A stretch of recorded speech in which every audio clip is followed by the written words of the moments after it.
Futbolçulara həddindən artıq təşəkkür edirəm. Yaxşı oyuna görə və ondan əvvəlki yaxşı oynadığımız oyunlar sabahı nəzərdə tuturam, sabaha qarşı, Turana qarşı. Yəni Şamaxım indi o son iki oyunu deyirəm. Yəni onun daha da üstünə qoyaraq bir udmaq istəyən komanda görürük meydançada. Bu da səbəbsiz deyil, açıq səbəbsiz deyil. Özünüz bilirsiniz, yaxşı bilirsiniz. Biraz uzun olacaq, özünüz istəyirəm, amma bunu deməliyəm.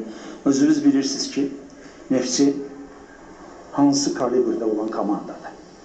100 vurğulayanda. Hansı? Yəni, böyük komandadır və hətta heç-heçə belə bu komanda üçün fərqi yoxdur kimlə oynayırsan oyuna. Heç-heçə belə bu komanda üçün uğursuz sayılır. Nə qədər də sən çalışırsan, izah eləyərsən ki, yeni komandadır filan şeylə. Reallıq budur, reallıq budur. Bunu məndən də əvvəl belə olub, mənim dövrümdə də belə olacaq, məndən sonra da belə olacaq. Bu qaçılmaz reallıqdır. Və bu sadəcə mən dediklərim sözlər deyil. Yəni, reallıq komandanın görsətdiyi oyundur. Bu oyun komanda niyə görsədir? Və birinci gündən, baxmayaraq ki, rezultatlarımız gözləntiləri vermirdi. Yəni, nə gözləyirdi hamısı? Birinci gündən yeni komanda, fərqi yoxdur. Biraz qırağa da çıxım üzrü sevilir. Təsəvvür edin, Liga çempionunda Galatasaray 4-1 uduzdu şey, 5-1 bağışlayın, 5-1 uduzdu Antraxtda.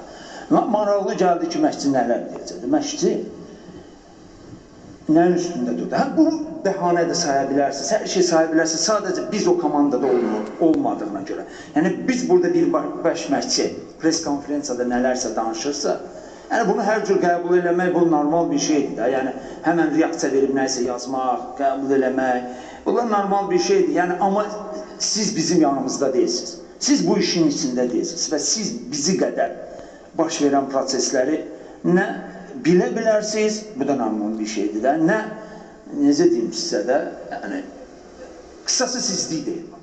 Qısası sizlik deyil. Yəni, bizlə deyilsiniz, siz bilmirsiniz. Yəni, hərdən çox şey demiriksə, pres konferensiyada oyundan sonra Okan Buruk'un vurğuladığı məsələlərdən biri 4 dənə yeni oyuncudan çıxmışdır. İlkay, Zadni Zaşitnik, Singa, kimlərsə yenə dedi, 4 dənə yeni. Onun öz-özünə düşünür ki, yəni, İlkay kimi oyuncu da Manchester City'də, illərlə komandası deyil, amma hətta o belə, yəni, top səviyyədə futbolçu, o belə baş məşqçisinin problem, yəni, oyunun udmağında mı deyim, yəni, səbəb kimi problem görsənir, başa düşürsən. Yəni, onu dünəyəcəklər, bu nədir, düzdür, düz deyil, nə bilim, nə? Yəni, biz isə buradan təsəvvür edərək 14-15 nəfər yeni komandanı deyəndə, yəni, biz də başa düşürük, həmən bir şeylər deyəcəklər. Amma bu reallıqdır, bu reallıqdır. İndi gəlirəm, bu birisi məsələ. Son oyunlarımızda göstərdiyimiz oyun, yenə dedim, səbəbsiz deyil. Bunun arxasında, sözün əsl mənasında bizim, yəni, təsəvvür etsən, xal uduzursan, itirirsən, davleniya, media davleniya, səni istəməyənlər, Neftçini istəməyənlər, çoxluq, yəni, hamısı təzyiq, bunu əlbəttə ki, futbolçular da görür, elə biz görmür, hamısı görür. Amma bunları bu situasiyadan çıxartmaq və hər oyun daha yaxşı oynasınlar, qələbəyə köklənsinlər, qələbəyə inansınlar, bu tək mənim işim deyil oldu. Bunun arxasında duran bizim rəhbərlikdir. Birinci gündən, baxmayaraq ki, rezultatlarımız bu vəziyyətdədir. Birinci gündən şəxsən mənim arxamda, yəni, bu vaxtda kimi görmədiyim bir şeydir də, yəni, onun üçün mən bunu ətraflı danışmaq istəyirəm, yəni, o qədər durublar ki, arxamızda.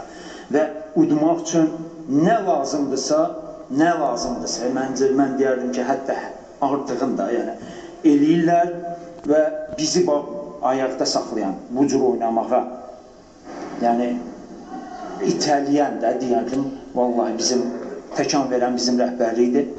Şəxsən, üzrlü hesab edəyəm, pres konferensiyası biraz uzun oldu, amma zaten elə mənim pres konferensiyalarım hamısı uzun olur. Şəxsən mən və mənim komandamın ardından, çünki mən deyirəmsə, çox güman ki, komandam da onu deyəcək uşaqlar.